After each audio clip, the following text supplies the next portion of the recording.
My girlfriend claimed that late-night call was just my boss, urgent work stuff. Then her boss accidentally texted me, asking if our weekend retreat was still happening. I respected her dedication, packed only her work clothes, and left them with a one-way bus ticket. When she came home from work, I'll never forget that night because it was the first time I felt like something was really off between me and Chloe. My name is Martin, and I'm 34 years old, a software engineer living in Austin. Chloe and I had been together for 4 years, and for the past 2, we'd shared this tiny but cozy apartment just outside downtown. I thought we were solid. We had our routines, our quiet jokes, our weekend brunch spots. At least, that's what I thought. That Tuesday night started like any other. Chloe had just come home late from work, again. Lately, she'd been putting in long hours, but I figured that was just the marketing world. High-pressure launches, demanding clients, she told me that was the norm. I didn't love it, but I respected it. We were sitting on the couch, half watching some true crime show that she always got sucked into. My attention was drifting to the takeout box on the coffee table, the half-eaten pad thai she'd barely touched. She looked worn out, her phone resting on the arm of the couch next to her. I tried to get her to relax, but she kept glancing at the screen every few minutes. When it finally buzzed, she jumped like she'd been shocked. I saw the name on the caller ID flash up for a second, Frederick Hale, her department head. She didn't even look at me. She just stood up, muttering, "Work emergency," and darted for the balcony. I sat there for a second, frozen. Frederick Hale was a name I'd heard a lot lately. He was new at her office, some hotshot they'd brought in to lead a big project. Chloe had mentioned him a few times, always in that tense, half-admiring tone she used when she was stressed. But I'd never heard about him calling this late before. I watched her slip outside, phone clutched to her ear. The sliding door muffled her voice, but I could see her silhouette, pacing back and forth in the cold night air. Her shoulders were hunched, like she was trying to keep the whole world from hearing what she was saying. She was out there for nearly an hour, and every minute felt longer than the last. I tried not to jump to conclusions. I kept telling myself this was just work. Chloe had always been driven, and she'd been talking about how intense this product launch was. But something about the way she kept glancing back at me through the glass made my stomach twist. Like she was hoping I'd still be in the dark when she came back in. When she finally did, she was breathless. Her cheeks were flushed, and her hair was messed up like she'd been pulling at it. She didn't look at me right away, just dumped her phone on the counter and went straight to the fridge for a glass of water. I asked her what was going on, and she sighed like I was being dramatic. "God, Martin, it's just work. The interns messed up a whole campaign file, and we're scrambling to fix it before the launch. I'm so tired of cleaning up their mistakes." She sounded so sure of herself, so matter-of-fact. And she looked me right in the eyes when she said it. I wanted to believe her. I really did. I told myself that it made sense. Late nights, messed up deadlines, interns who didn't know what they were doing. It was a good enough story, and I guess I wanted it to be true because the alternative felt like a betrayal I wasn't ready to face. So I let it go. I watched her pull off her blazer and toss it onto the couch, her movements sharp and irritated. She poured herself a glass of wine and flopped back down next to me, as if nothing had happened. "You okay?" I asked. She nodded, but she didn't look at me. She just sipped her wine and kept staring at the TV. That night, as we lay in bed, I couldn't stop thinking about how she'd changed. The late nights. The new clothes she'd been buying, more pencil skirts and fancy blouses than I'd ever seen her wear before. The way she always seemed distracted, even when we were together. But I told myself I was being paranoid. I told myself this was just the reality of being with someone ambitious, someone who wanted to succeed. I didn't know then how wrong I was. But that was the night I first felt it. That quiet, nagging suspicion in the pit of my stomach. I brushed it off and closed my eyes, but deep down, I think I already knew. It was a Friday afternoon when everything started to unravel. I was working from home, trying to untangle a mess of code that wouldn't cooperate, when my phone buzzed with a text. I glanced down, figuring it was a buddy checking in about weekend plans. But it was from an unknown number. My thumb hovered over the screen as I read it. "Can't wait for our escape. Ditching campaigns for some creative synergy. F."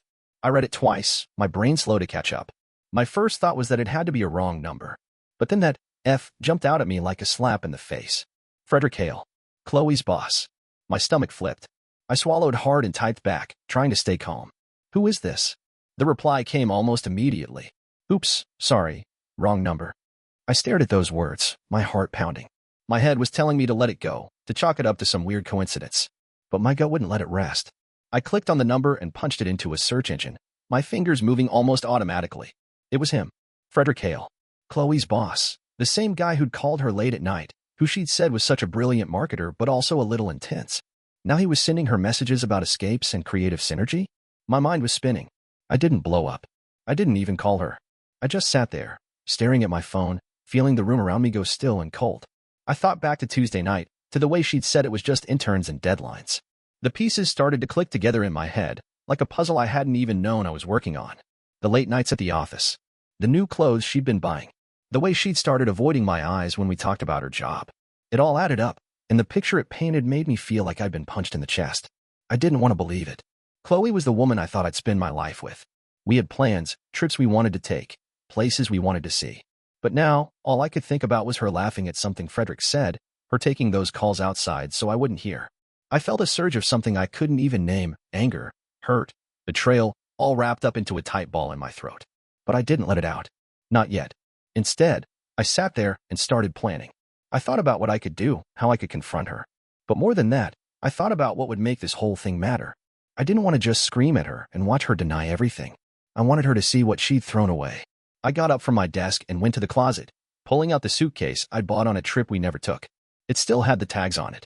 I opened it and started packing her things, just her work clothes, the dresses and blazers and heels she'd bought for those long nights at the office. I didn't rush. I folded everything carefully, methodically. Each piece felt like a silent accusation. Each pair of shoes, each neat stack of blouses, it all felt like I was building a case against her. Because I didn't want to be the guy who lost his mind over a text message.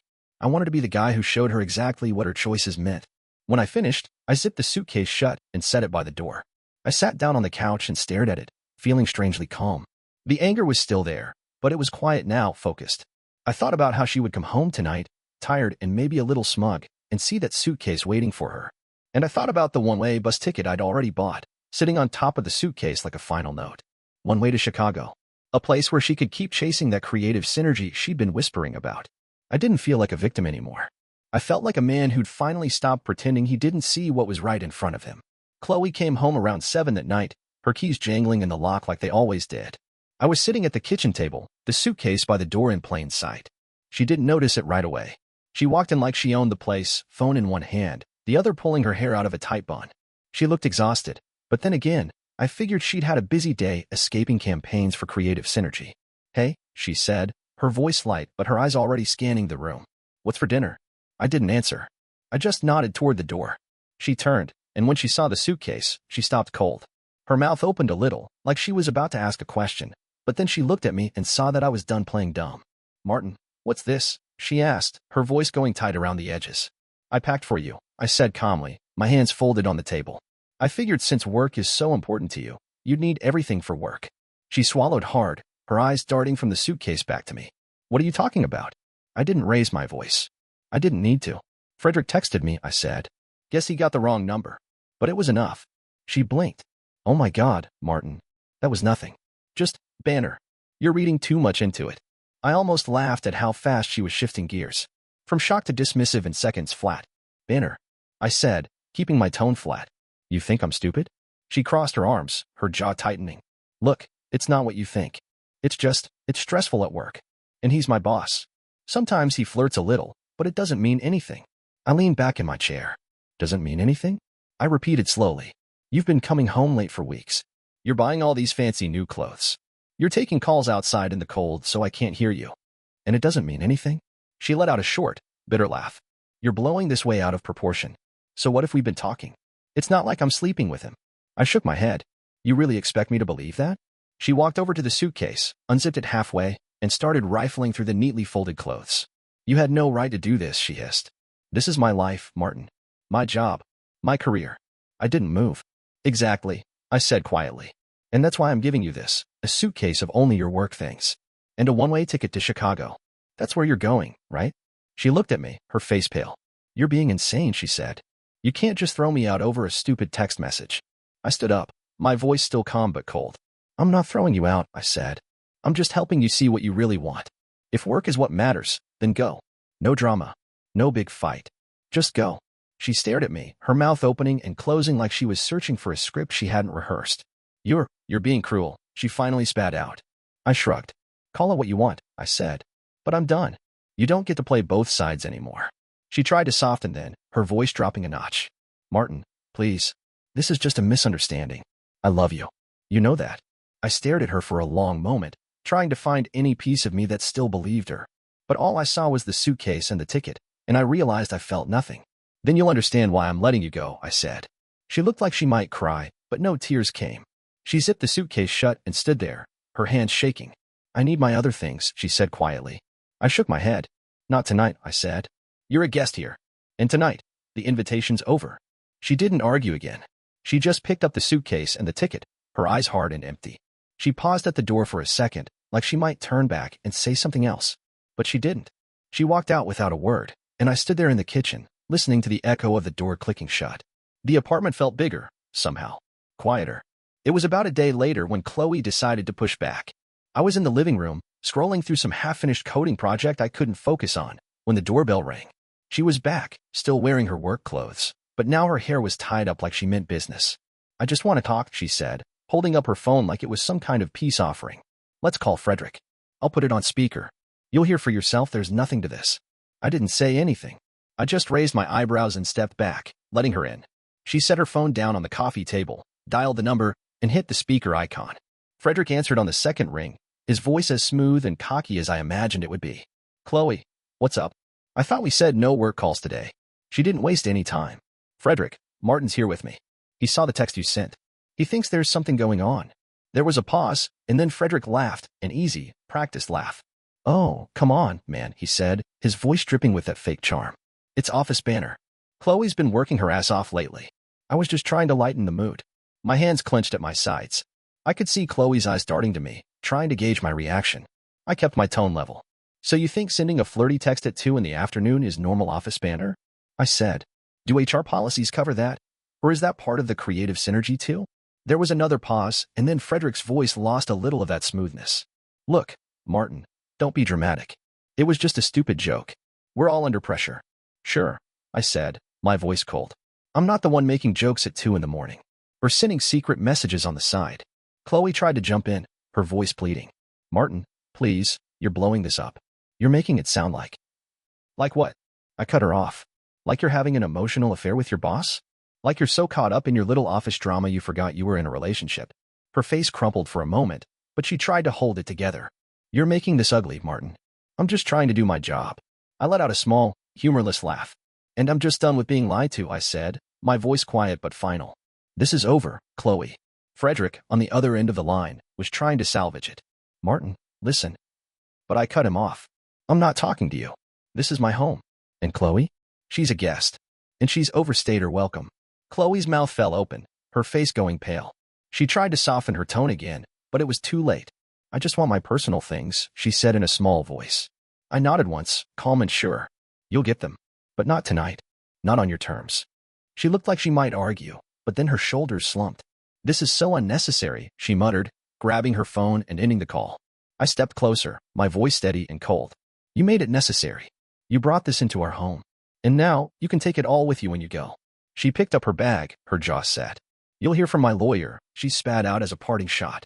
I just shrugged. Let me know if he has better jokes than Frederick, I said. She left, slamming the door hard enough that the picture frames rattled. I stood there for a long moment, breathing slow and steady. My heart was hammering, but I felt more clear-headed than I had in weeks. The lease was in my name. The apartment was mine. And for the first time, I felt like I was really taking it back. The weekend after that final showdown, I found out just how quickly a story can get twisted when people are desperate to save face. It started with a text from my buddy Jeremy. Dude, Chloe says you kicked her out like some monster. What's going on? That was the first domino. Then the calls and texts came in from friends I hadn't talked to in months, all of them dripping with concern that felt about a mile wide and an inch deep. By Sunday, I was getting messages from people I barely knew, offering sympathy or telling me they'd heard some really worrying things. Apparently, Chloe was telling everyone that I'd lost my mind, that I threw her out over a single text message, that I'd been violent, that I was some jealous nutcase who couldn't handle her career. I didn't even try to argue at first. I just let them talk, let them have their moment. But by Monday morning, I was done being the villain in someone else's story. I pulled out my phone and went through my messages. I found the screenshot of Frederick's text, that escape and creative synergy message that had started it all. I sent it to a few close friends, the ones who really knew me. This is what really happened, I said. I'm not crazy. I'm not violent. She was lying. Here's the proof. Most of them believed me right away. Some of them even apologized for how quick they'd been to assume the worst. And the ones who didn't? I figured I didn't need them in my life anyway. A couple days later, I got an email from an unfamiliar address. It was from Melanie, someone I vaguely remembered from Chloe's marketing department.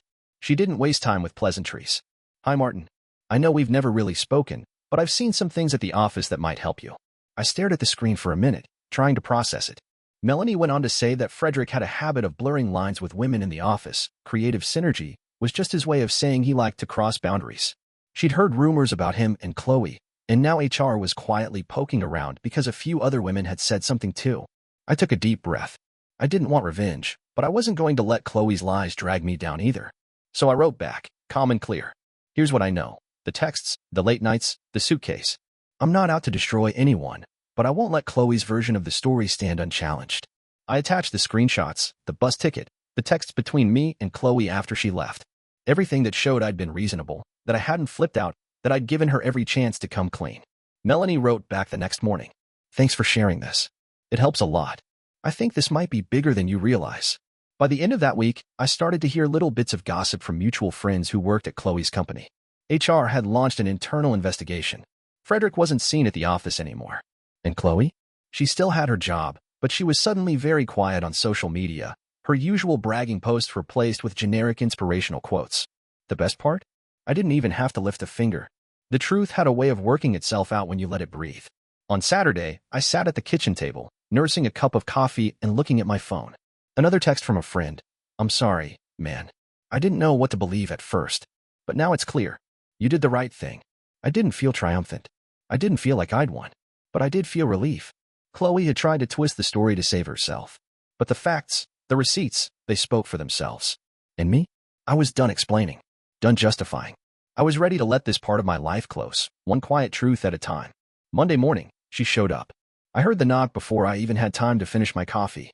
It was early, barely 8, and I knew right away it wasn't going to be a friendly conversation.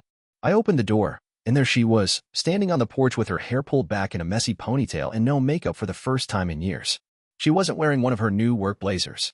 Instead, it was an old college hoodie, and it made her look smaller, somehow. "Can we talk?" she said, her voice tight, her eyes red-rimmed. I didn't move. I just leaned against the doorframe and waited. "I need my stuff," she said after a moment, her tone turning flat and businesslike. "I need my work laptop, my files, some of my clothes. I need them back." I didn't bother trying to sugarcoat it. "You didn't bring that laptop on your work getaway, did you?" I said, my voice calm but sharp. "You didn't seem so worried about it then." She flinched a little, but she tried to play it off. "Martin, this isn't about that. I need my things. Let's not make this harder than it has to be." I crossed my arms. "I'm not making anything harder. You're the one who brought this here." She took a deep breath, her shoulders stiff. "I'm not here to fight," she said carefully.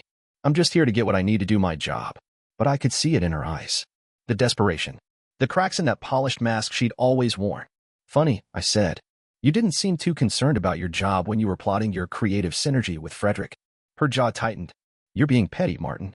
I let out a quiet laugh. "No, I'm being clear. You're not walking in here like nothing happened. I'm done playing that game."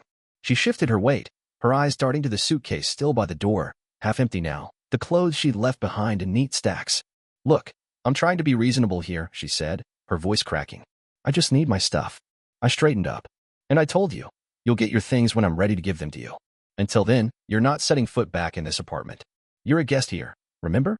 And the invitation ended days ago." She clenched her fists at her sides. "You're going to regret this," she snapped. "You think you're so righteous, but you're just bitter and petty." I didn't let it touch me. "If that's what you need to believe, go ahead," I said. "But you're not getting in." She stared at me for a long second, her face pale, her lips pressed into a thin line. Then she turned away sharply, like she couldn't stand to look at me anymore. "Fine," she muttered. "Keep it all. Keep playing this power trip." And with that, she walked away, her shoulders stiff, her head down. I watched her go until she was just a blur of movement down the block, swallowed up by the morning sun and the quiet of the neighborhood. When I closed the door behind me, the apartment felt lighter. No more late-night calls from Frederick. No more second-guessing what I was worth to her. It was over. And for the first time, that didn't feel like a loss. It felt like freedom. A week later, I got an email from Chloe. It was short and stiff, like she couldn't bring herself to actually talk to me. No apology, no explanation. Just a clipped list of items she wanted back. Her clothes, her laptop, a couple of books she'd left behind. That was it. Nothing else. I read the email twice, half expecting there to be something more, some last-ditch attempt to fix it, some sign that she regretted how it all went down. But there wasn't. It was all business, and it told me everything I needed to know. I spent that afternoon boxing up her things. Every last item, packed carefully so there'd be no excuses. The fancy blouses she'd bought for those late nights at the office. The notebooks full of marketing campaigns. Even the sweater she used to wear around the apartment on Sundays. All of it. It felt weirdly final, folding each piece and setting it in the box, but it also felt good, like I was sealing up that part of my life for good. I texted Melanie to confirm the time. She said she'd pick up the box for Chloe after work. "Thank you," she wrote back, and I could almost hear the relief in her message. By the time Melanie showed up at the door, the box was waiting in the hallway, taped up and ready. She looked at me with this careful kind of sympathy, like she knew more than she could say. "I'll make sure she gets everything," she promised. "Thanks," I said. "Tell her there's nothing else." "It's done." She nodded, and for a second we just stood there in that awkward silence, two people caught in the middle of something that wasn't really theirs. Then she took the box and left, and I watched from the doorway until she turned the corner and was gone. After that, I heard from a few mutual friends. Chloe was still at the company, but her name was dirt. The investigation at work had turned into something bigger than I expected. Apparently, Frederick had crossed the line one too many times, and HR was quietly pushing him out. He wasn't seen at the office anymore, and word was, he'd already moved on to some other company, leaving a trail of rumors behind him. Chloe didn't lose her job, but the promotion she'd been gunning for? Gone. Nobody wanted to be associated with her after everything that came out. And while I didn't exactly celebrate that, I couldn't say I felt sorry, either. For the first time, I wasn't the one left holding the pieces. I wasn't the one trying to smooth everything over or explain away someone else's mess. I had boxed it all up, and it was done. Late one night, I got a message from a coworker of Chloe's, someone I barely knew. "I heard what you did," she wrote. "How you handled it. I just wanted to say, good for you." I didn't respond. I didn't need to, because this wasn't about revenge or payback anymore. It was about finally standing up for myself and setting the record straight for me. The fallout wasn't mine to fix. Chloe and Frederick would have to live with the choices they'd made, and I was okay with that. I didn't want her back. I didn't want an apology. I just wanted peace. And for the first time in a long time, I felt like I'd finally found it. A month after Chloe walked out for good, the apartment didn't feel haunted anymore. I'd spent that first week scrubbing every corner, cleaning away the fingerprints of a life we'd built together that wasn't really ours.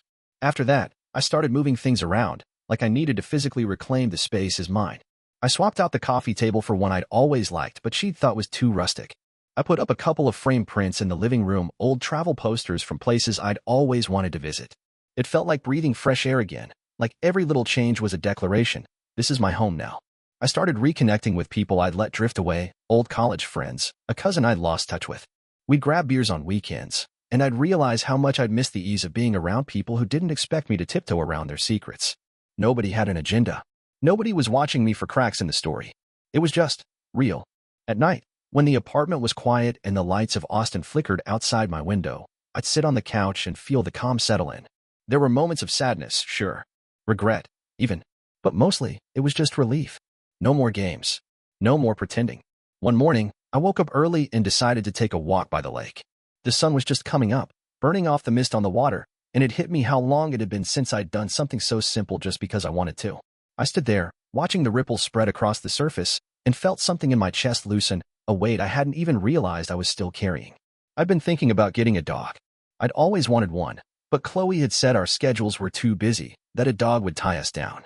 Now, standing by the lake, I thought, maybe that's exactly what I want. A creature who would be happy just to sit with me by the water. No drama, no secrets. Just quiet loyalty. I knew I wasn't done healing. Some nights, I still woke up thinking I heard her voice in the other room, or half expecting to see her laptop glowing on the couch. But those nights were getting fewer. The wounds were healing in their own time, and I wasn't in a hurry to rush the process. I realized the victory wasn't in watching Chloe's lies catch up to her, or in the whispers about Frederick's fall from grace. The victory was in taking back the pieces of my life she'd tried to lay claim to, and deciding what I wanted to do with them next. So that's what I did. I took back my space, my time, my plans. I let the quiet settle in, let it wrap around me like a warm blanket. And for the first time in years, I felt at peace. Because in the end, it wasn't about her at all. It was about me. And I was finally done letting someone else's chaos define my life. I was done.